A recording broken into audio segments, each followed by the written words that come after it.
नमस्कार मित्रांनो, स्वागत आहे तुमच्या आवडत्या यूट्यूब चॅनलवर। आज आपण घेऊन आलो आहोत एक मोठी आणि आनंदाची बातमी। अगदी प्रत्येक सरकारी कर्मचाऱ्याच्या आणि पेन्शनधारकाच्या आयुष्यात सकारात्मक बदल घडवणारी बातमी।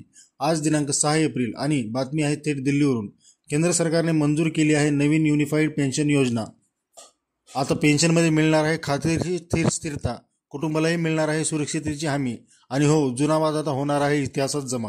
व्हिडिओ शेवटपर्यंत पहा, कारण आपण सविस्तर जाणून घेणार आहोत ही योजना नक्की काय आहे, कोणते लाभ मिळणार आहेत आणि सर्वात महत्त्वाचं यूपीएस नेमकी कधीपासून लागू होणार आहे।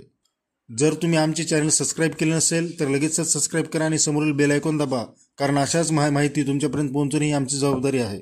मोदी सरकारचा मोठा निर्णय, सरकारी कर्मचाऱ्यांसाठी एक नवी आशा।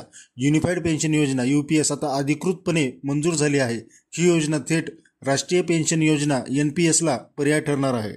यूपीएसची खास वैशिष्ट्य, खात्रीशीर 50% पेन्शन मागील 12 महिन्याच्या मूळ पगाराच्या सरासरीवर आधारित, 25 वर्ष सेवा पूर्ण केल्यानंतर पेन्शन मिळण्याचा हक्क, कौटुंबिक पेन्शन कर्मचाऱ्यांना मृत्यूनंतर 60% पेन्शन कुटुंबाला मिळणार, किमान 10,000 पेन्शनची हमी, 25 वर्षापेक्षा कमी सेवेसाठी देखील सरकारकडून 18.5% योगदान, जे भविष्यात आर्थिक सुरक्षिततेची हमी देते। या योजनेमुळे एकूण 23 लाख केंद्रीय कर्मचारी आणि 90 लाख राज्य सरकारी कर्मचाऱ्यांना फायदा होणार आहे। राज्य सरकारकडे ही योजना लागू करू शकतात। यूपीएस योजना 1 एप्रिल 2025 पासून देशभरात लागू होणार आहे।